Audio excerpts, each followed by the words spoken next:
This right here is a dual-port RJ45 10 gigabit Ethernet card. And I'm sure some of you are thinking, and? Well, I got not just one, but two for £9 or $11 each on AliExpress. The packaging was certainly not the most glamorous or safe, especially since they come all the way from China, but you know, it is a 10 gigabit Ethernet card anyway. Now, they're based on an Intel X540-T2 model, and they are only compatible with either PCI Express x8 or x16. Also, they only support 100 megabits, 1 gigabit, and 10 gigabit network speeds. And I know that this is quite limiting in terms of slot compatibility and multi-gig network speed. So today, we're going to forget about the 10 gigabit switch or the router, and we're going to set up a 10 gigabit peer-to-peer or direct link. And I had so much fun doing this video that I nearly broke my camera trying to make cinematic angles.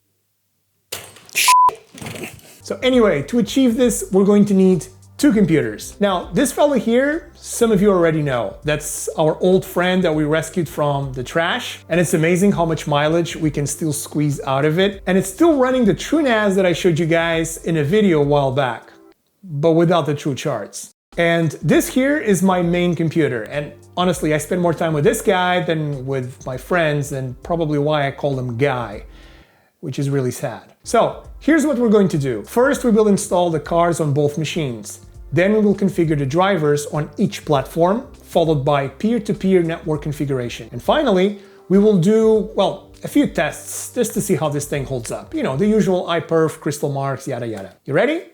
Let's go. Let's start with the installation. Like most cards, they come with two types of brackets, full high and low profile. For our use case, well, we're going to need the full high on both computers, so it's easy to just unscrew the low profile bracket and screw the big one.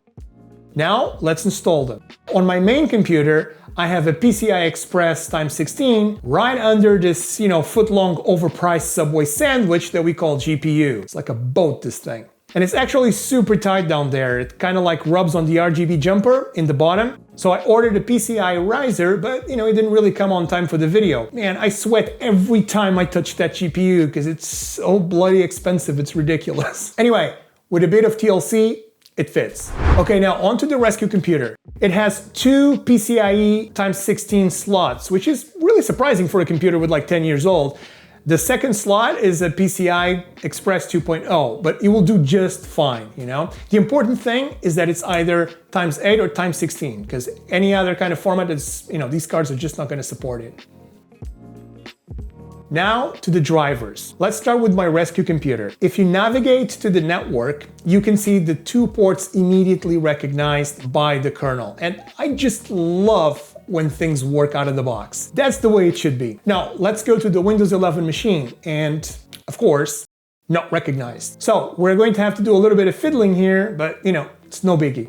Just hit the URL that you see on the screen or just copy it directly from the description below. Now, choose the version that says Wired Driver x64.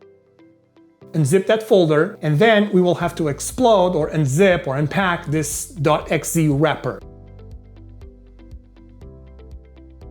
Now press the Windows key plus R and type the following command. This is literally just to open the device manager.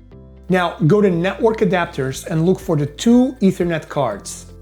If they're not there, you probably didn't insert the card properly or your board doesn't support it, so have a look. Now right-click on the first card and click on Update Driver. Then click on Browse Computer for drivers and follow what you're seeing on screen. The driver that we want is the one that says Pro XGB, and of course Win 11. If you get a warning saying that Windows can't verify the drivers, just accept that. I got the same error the first time I did it. Do the same to the other port and you're done. Both machines have the cards fitted and the drivers installed, so it's time to make the peer-to-peer connection. Now, since the card ports are based on RJ45, we're going to use the standard RJ45 Cat6a cable. No need for a crossover cable because these cards support Auto MDIX. But if you're doing this with any other cards, make sure that they support Auto MDIX or it's not going to work. You're going to need a crossover cable. Now let's plug one side of the cable to my main computer and the other side to the TrueNas machine. However, we are forgetting one thing. With the computers connected to each other, we can't access the internet or any other network for that matter. So we need another connection to the network. That's either going to be your switch, your router, or even a wireless connection. Now I'm connecting both these computers to my main switch using their default motherboard network adapters. But you can use the second port or anything else that you want. Really, it's totally up to you. Whatever method that you choose, your existing connection or the second port of the 10 gigabit card, you don't need to do anything. Just make sure the network ID doesn't conflict with the peer-to-peer. And speaking of peer-to-peer, let's now configure the peer-to-peer network. So on Windows, just click on the logo, type View Network Connections. Then right-click on the network card that you want to configure and select Properties. Then click on the IP4 and specify a unique network ID. So something like 10.10.10.55 and a subnet mask of 255.255.255.0. Now let's leave the default gateway and the DNS servers empty. Now let's go to the rescue computer and configure TrueNas Scales Network. Log into TrueNas and click on Network. Identify your network card and click on the pencil icon to edit the settings. Make sure that DHCP is disabled and click where it says Add right next to aliases. Then enter an IP and ensure that it is in the same network as the main computer. So let's use 10.10.10.12 and a CIDR of 24. Just hit save and then click on Test Changes. You will notice that the icon changing to blue, but that doesn't really happen all the time. Sometimes it doesn't.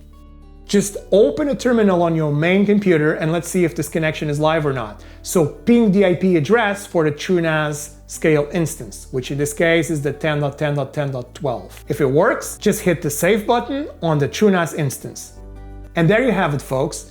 Now, let's check those speeds. The iPerf3 tests show consistent 9.5 gigabit network transmission, which is brilliant. And without any fiddling with MTUs or jumbo frames or any of that stuff. It's almost just plug and play with a little bit of network config. And the crystal marks were also really good. I have mechanical drives on TrueNas and an NVMe drive on my main computer. And if you are wondering how can I be getting these crazy speeds with mechanical drives, well, that's because TrueNas uses the RAM as a cache. And just for fun, I just copy and pasted a file using a shared drive. I actually had to slow down the video so that you guys could see the writing speed because it was blazing fast, like 1 gigabyte transfer. Okay, now hold on. How come you didn't configure the default gateway or any of the DNS servers? For peer-to-peer, the communication happens at layer 2, the data link layer, using MAC addresses. Each computer's network interface card communicates directly with the other. The two computers essentially form a direct Ethernet link, bypassing any need for complex routing tables, as they are the only devices on their network. Then at layer 3, the network layer, we will assign static IP addresses to each computer, and they will communicate using these IP addresses. This is handled via ARP, Address Resolution Protocol,